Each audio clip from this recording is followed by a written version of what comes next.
Bonjour, je m'appelle Anthony Muller. Aujourd'hui, j'aimerais vous parler sur la jeunesse et le début de la carrière militaire de Napoléon. C'est mon, Ça sera divisé en trois parties. Jeunesse du futur empereur, le premier baptême du feu et la première campagne d'Italie. La jeunesse du futur empereur, je l'ai fini et maintenant je vais vous raconter sur justement les temps du premier baptême du feu, comme le siège de Toulon et, et justement les temps de Robespierre. Eh bien, dans dans les années 80 du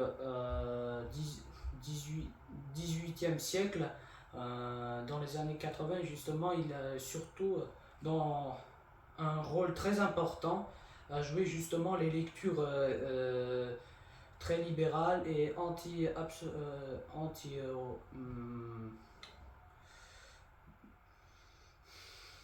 il a beaucoup lu beaucoup d'ouvrages de Jean-Jacques Rousseau, de Molière, beaucoup de livres il lisait. Et surtout, ça, euh, il lisait justement beaucoup de Rousseau où ça parlait par exemple où il critiquait par exemple la monarchie absolue des Bourbons et aussi ça parlait de l'égalité des citoyens devant la loi.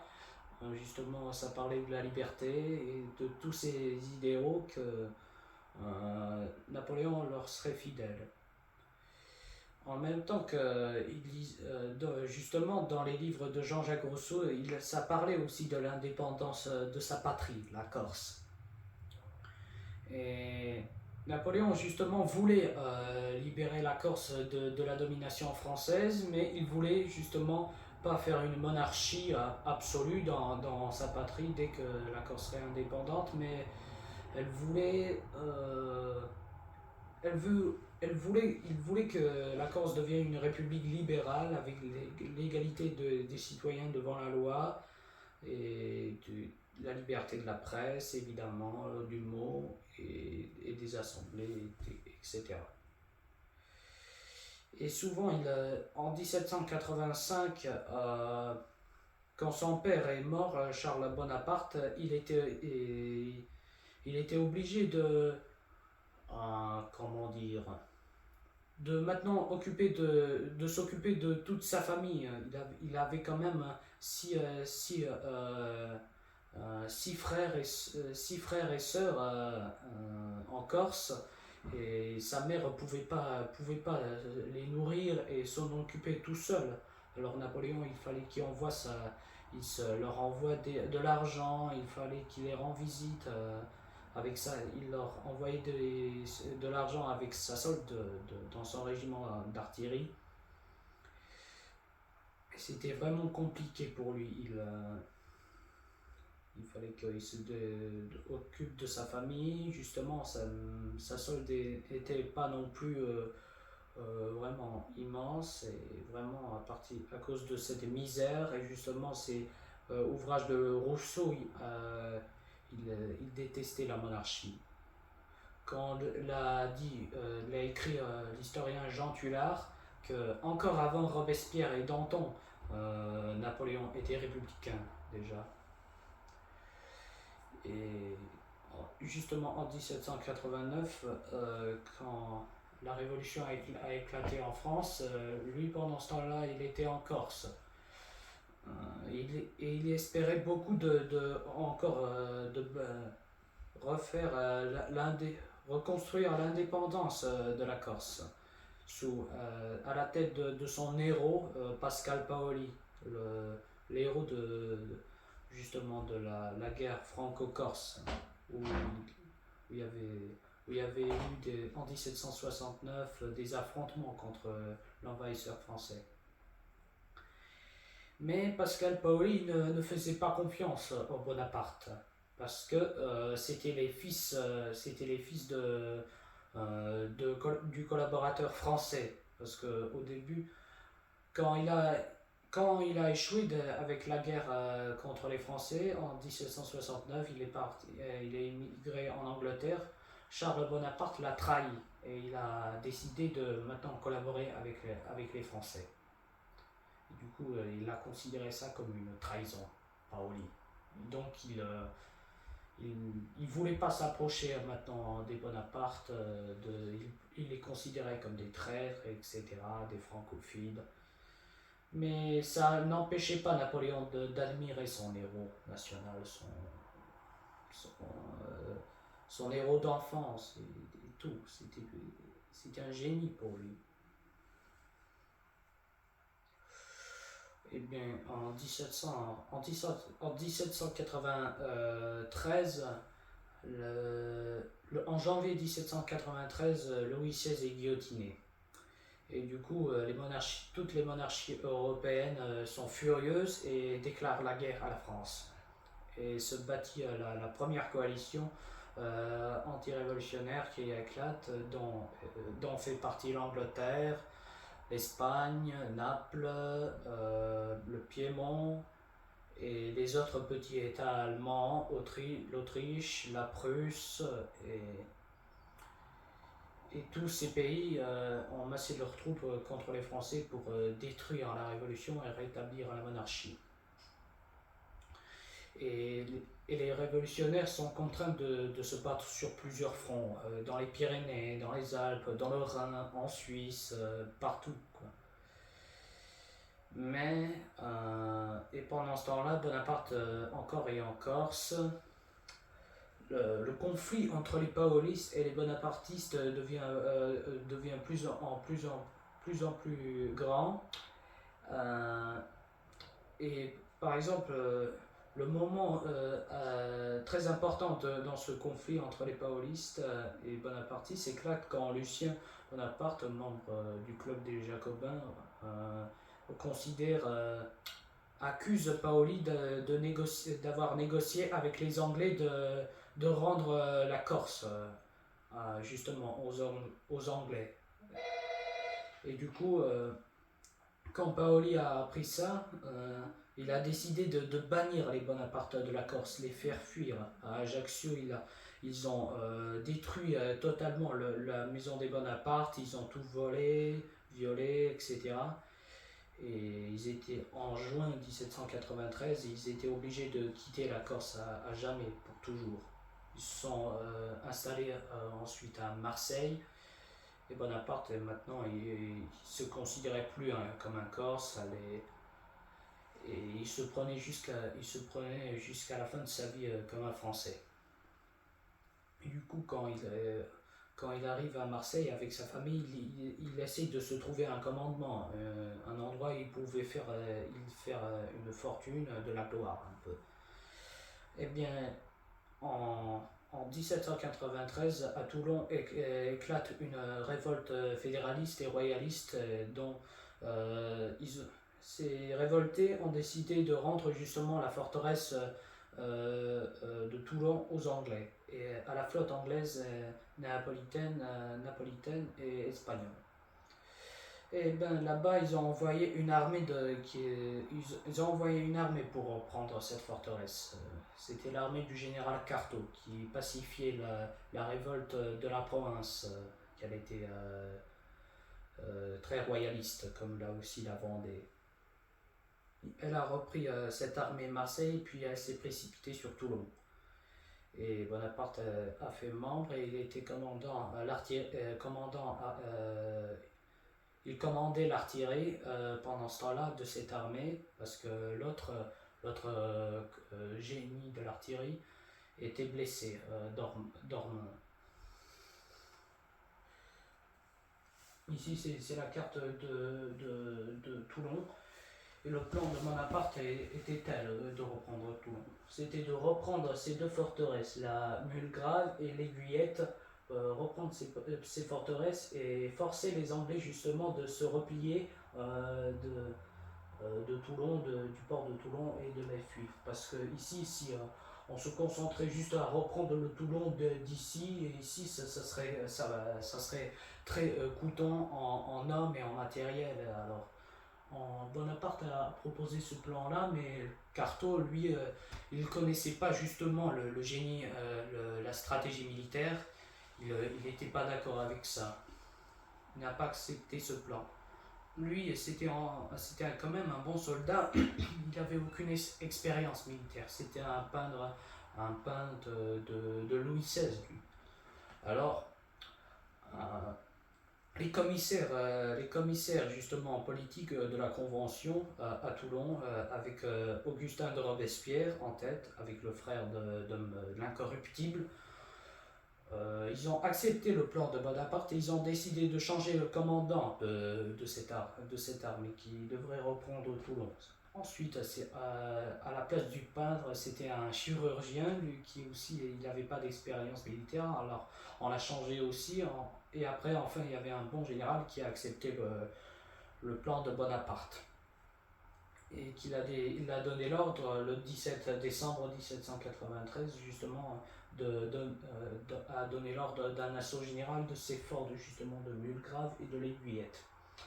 Bonaparte, le capitaine Bonaparte, personnellement, il a commandé cette attaque de ces forteresses. Et il était même blessé par une baïonnette anglaise ici et était contraint de se replier en arrière. Mais malgré ça, ces forteresses ont été prises et la flotte anglaise elle était contrainte de se replier, de se retirer. Et le jour prochain, les troupes françaises entrent dans Toulon.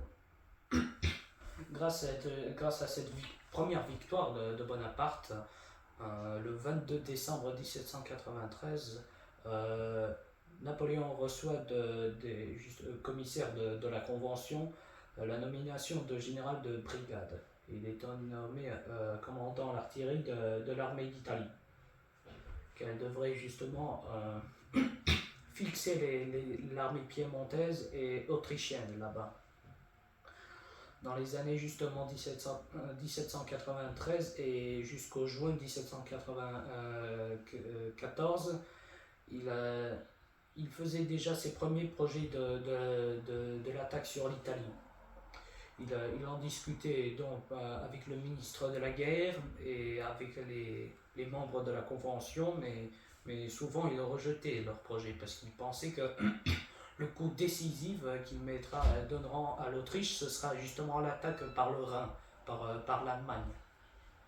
Alors,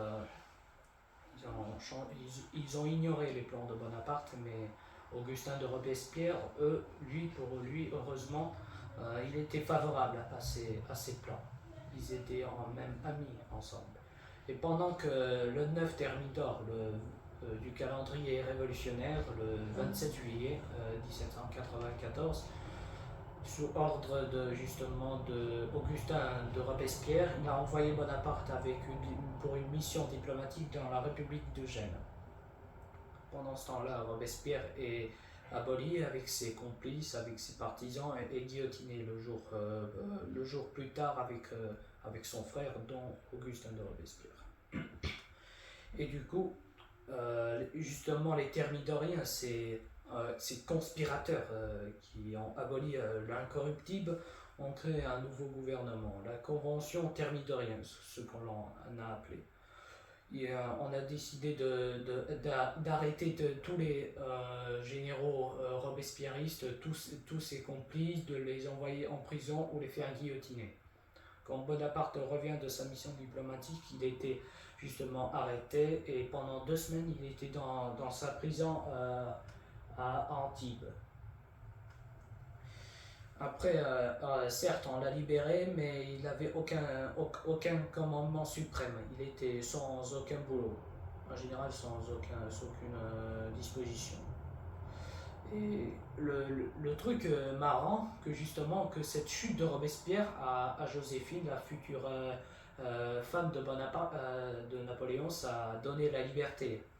Parce que Joséphine, elle avait un premier mari, Alexandre de Beauharnais. Lui, il a été guillotiné le 22 juin par le régime de Robespierre, et elle-même, elle était en prison, elle était devant le tribunal révolutionnaire, elle risquait aussi de perdre la tête sous la guillotine.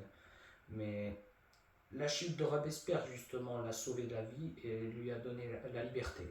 Alors, de l'autre côté, ça a donné justement la disgrâce à Bonaparte.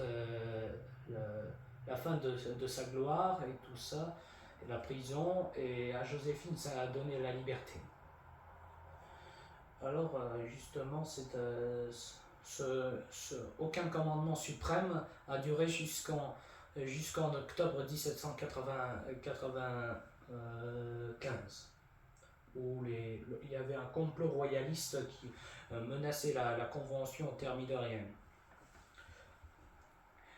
Et justement, à cause de cette menace royaliste à Paris, Paul Barras, qui était l'un des chefs de cette convention thermidorienne, a appelé Bonaparte pour essayer de mater cette révolte royaliste. Il y avait 20 000 royalistes qui menaçaient la convention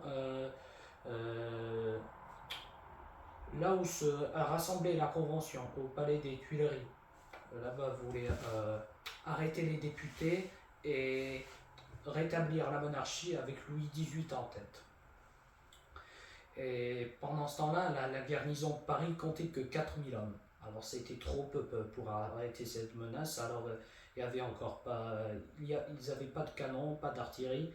Alors ils ont décidé, Bonaparte avait besoin de cette artillerie pour sauver la République. Il a envoyé un escadron sous le commandement Murat dans un camp qui s'appelait les Sablons pour chercher les canons, pour arrêter l'attaque des royalistes. Et ça s'est passé le 13 Vendémiaire de l'an 3 du calendrier républicain, et en fait le 5 octobre 1795, devant l'église de Saint-Roch.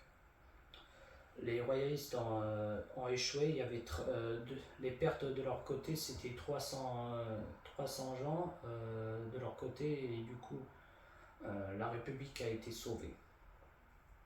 Grâce justement à ce qu'il a fait, il a reçu la nomination du général de division, commandant de la garnison de Paris et commandant de l'armée de l'intérieur. Et pendant ce temps-là, après, Paul Barras a présenté justement à Napoléon son futur amour de toute sa vie, Joséphine de Beauharnais. Elle était veuve justement du général de Beauharnais, guillotiné sous Robespierre, et avec lui, elle avait 2 enfants, Eugène de Beauharnais, qui était après vice-roi d'Italie, et Hortense, qu'elle était la femme de Louis Bonaparte, le frère de Napoléon. Et les relations entre ces enfants étaient très chaudes avec Bonaparte.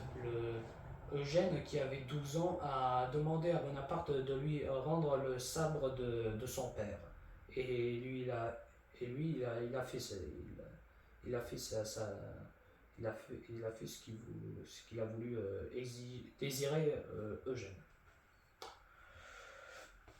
Et ce mariage entre Joséphine a été signé le 9 mars 1796 à Paris. Et pendant ce temps-là aussi, le même jour, Napoléon a reçu de Barras justement la nomination du général en chef de l'armée d'Italie. Et 2 jours après son mariage, il est parti pour Nice, au quartier général de l'armée d'Italie, rejoindre son armée. Et il est arrivé là-bas le 26 mars. Et bien là, au moment quand il est arrivé à Nice, son armée, il était dans un état catastrophique. Depuis des mois, elle ne recevait pas sa solde, elle n'avait pas de chaussures sous ses pieds, souvent elle portait des uniformes des camarades tués pendant les batailles.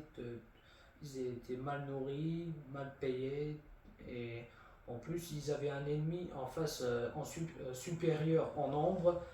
L'armée d'Italie qui comptait à peu près entre 30 et 49 000 hommes, et l'armée austro-piémontaise comptait à peu près 69 000 hommes, bien équipés, bien nourris et bien payés.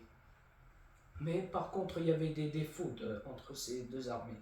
L'armée française, elle était essentiellement française, le commandement était français, tout était uni. Il y avait une seule nationalité et justement l'armée autrichienne, elle avait plein de nationalités dans son armée. On parlait hongrois, polonais, tchèque, serbe, etc. Alors c'était un peu difficile à coordonner tout cela. En plus, ils ne se faisaient pas trop confiance, les Piémontais et les Autrichiens. Les Alliés ne se faisaient pas confiance. Et en plus, à part que son armée était dans un état assez catastrophique, Bonaparte a remarqué une erreur entre ses alliés, que l'armée piémontaise et autrichienne se sont séparées. Alors le plan de Bonaparte était tel que de battre une armée après l'autre, avant que, par exemple, attaquer les Piémontais d'abord, avant que les Autrichiens ne se portent pas à leur secours.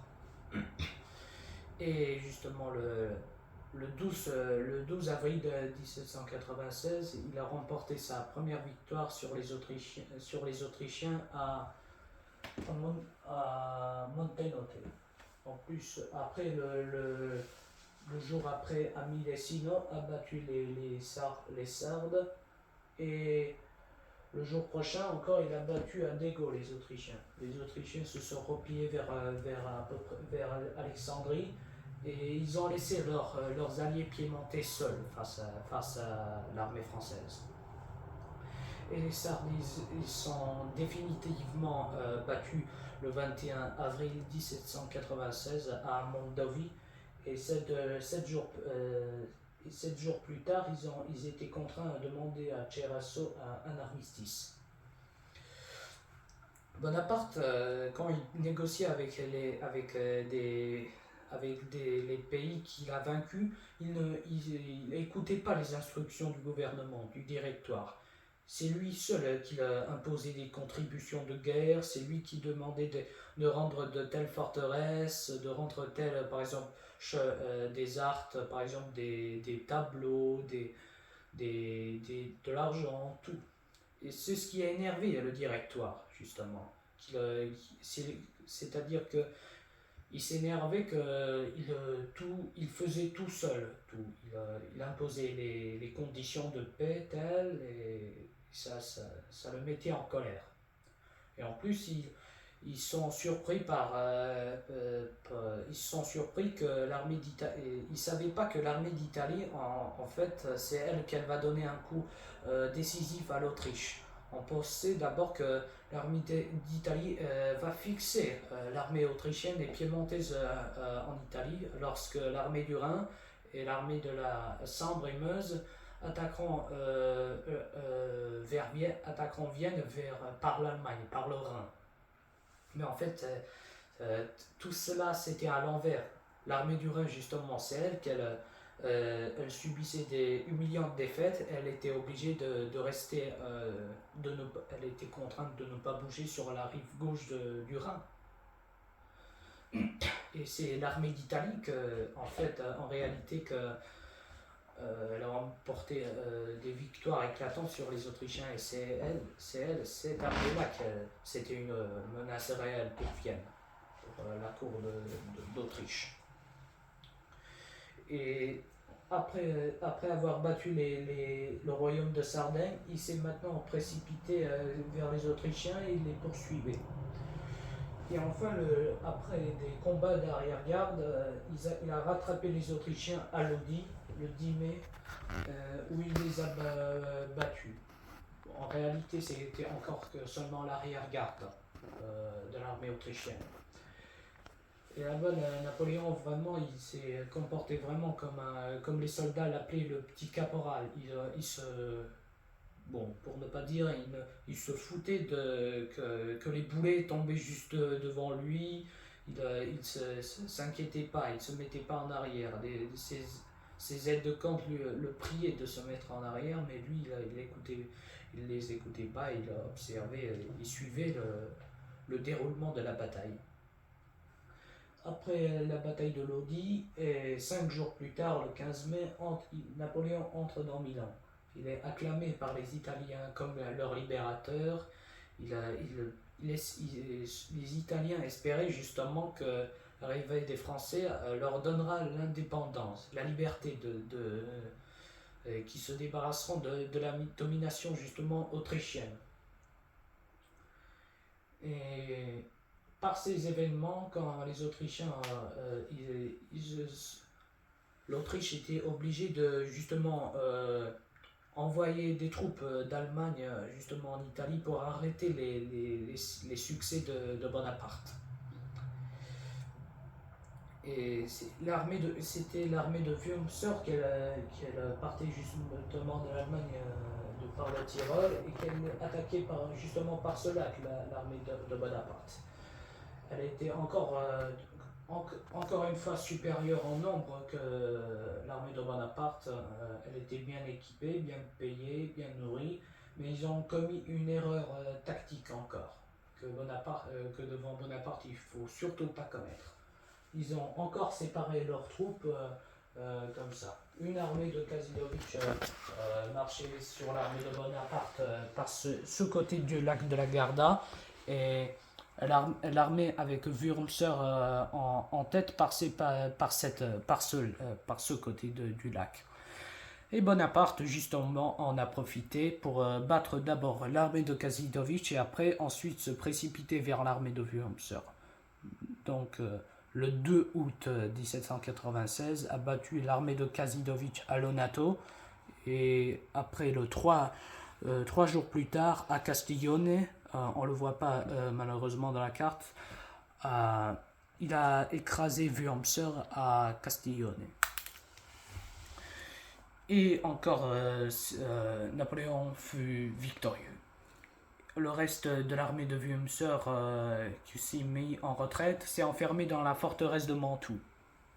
Là où, depuis juin 1796, il y avait un long siège de Mantoue qui durait jusqu'en février 1796, jusqu'à sa capitulation définitive.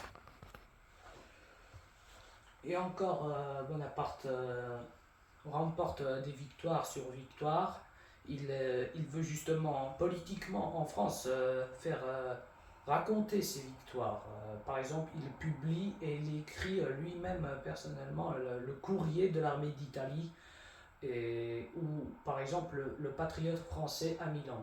Il fait raconter, il écrit lui personnellement ses opérations militaires, ses victoires, il les agrandit, et aussi par exemple aussi pendant les batailles perdues, et par exemple il raconte qu'au lieu, par exemple, dit-on, il a perdu 3000 hommes, il a perdu que 500.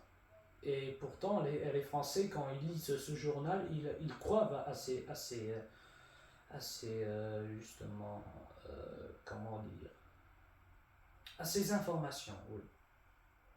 Et du coup la popularité de Bonaparte en France devient de plus en plus grande, et justement ça inquiète le gouvernement du Directoire. Il ne pensait pas justement que Bonaparte fera des telles éclatantes victoires sur la cour de Vienne, et qu'il va la bientôt menacer. De toute façon, l'armée du Rhin restait toujours immobile, elle ne bougeait pas elle bougeait pas sur la rive gauche du Rhin. Et ça a énervé justement le Directoire. Napoléon, comme je vous l'ai déjà raconté, c'est lui seul, et sans écouter aucune instruction du gouvernement, il a imposé les traités de paix à justement comme le Piémont, à l'état de l'Église aussi. Donc ça le mettait en colère, et ça l'inquiétait justement, cette popularité de cette gloire et les victoires du général Bonaparte. Encore les Autrichiens étaient obligés d'envoyer vers le sol italien les généraux d'Allemagne, comme général Alvinci, qui qu'il a attaqué encore l'armée de Bonaparte à peu près là. Là, le village par exemple d'Arcole, il n'est pas sur la carte. Entre le 15 et 17 novembre 1796, Napoléon bat encore au pont d'Arcole l'armée autrichienne. Et là-bas, justement, c'est un moment très important dans sa légende. Il attaque le pont personne lui-même avec un étendard sous les mains, à ses mains et se fonce vers le pont d'Arcole défendu par les Autrichiens. Là, il se dit que ça serait un endroit intéressant pour se couvrir de la gloire entre ses soldats. Mais c'est un coup risqué. Il croit en sa fortune. Il croit que sa chance, sa fortune soit avec lui. Il sait qu'il n'a rien à craindre. Il sait qu'il est protégé. Et il sait qu'il va faire sa destinée et qu'il est protégé. Il sait que ses soldats le défendront et du coup il n'a rien à craindre et il s'enfonce quand même. Si c'est stratégiquement, c'était un coup complètement imprudent, complètement fou, si l'on peut dire. Les Autrichiens ont ouvert le feu. Il y avait beaucoup de pertes considérables pendant cette attaque du pont d'Arcole. Il a perdu là-bas, justement, pendant cette charge, son aide de camp Muiron, qu'il a couvert comme un bouclier devant les balles autrichiennes. Il a sauvé son général.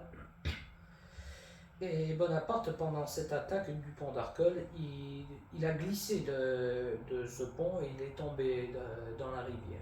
Elle était très profonde quand même, et sans l'intervention de son frère Louis, il serait noyé là-bas. On l'a sorti de là-bas. Cette attaque du pont d'Arcole, hélas, elle a échoué, mais c'était encore un chapitre important de sa légende. Il sait qu'il est défendu par sa chance, par ses soldats, et par sa fortune. Et enfin, il gagne encore une fois contre les Autrichiens à Arcole. Et il continue son offensive. Encore il bat ses adversaires, cette fois-ci encore sur le lac de la Garda à Rivoli, le 14 juillet 1797, à Rivoli, il écrase les Autrichiens encore une fois. Et il se précipite maintenant sur Vienne, sur l'Autriche. Il passe par le Tyrol avec son armée et commence à marcher sur Vienne. En 1796, il est plus qu'à 100 km de la capitale autrichienne. Et là, maintenant, l'empereur François II, il n'a pas d'aucun choix que de demander la paix avec la France révolutionnaire. La paix fut signée le 17 octobre 1796 en Campo Formio, à Campo Formio, et les conditions de cette paix étaient d'accepter les conquêtes justement de 1792, par exemple la Belgique et tous les terrains sur la rive gauche du Rhin, y compris aussi les conquêtes en Italie, dont aussi le Piémont, la Lombardie et aussi l'état de l'Église. Et en échange de ces pertes, l'Autriche a gagné justement la République de la Vénétie. Mais les négociations avec la cour de Vienne étaient longues. Les Autrichiens faisaient exprès de résister à Bonaparte, à résister aux conditions de Bonaparte. Ils ne pouvaient pas les accepter. Une fois, comme un diplomate autrichien comme Belz a repoussé les demandes de Bonaparte, Bonaparte se fâche et il lance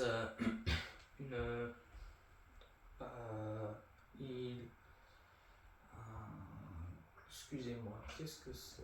Il a lancé par terre, il a cassé par terre une petite bouteille offerte par l'impératrice de toutes les Russies, Catherine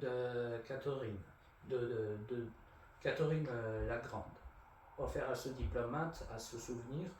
Napoléon l'a tombé par terre, l'a fait écraser et il lui dit, furieux, voilà ce que je vais faire de votre monarchie.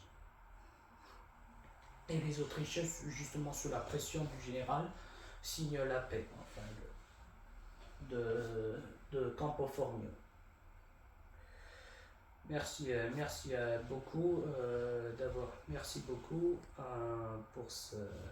de m'avoir écouté l'histoire de Napoléon, de sa jeunesse, de la carrière militaire. Quelqu'un a des questions?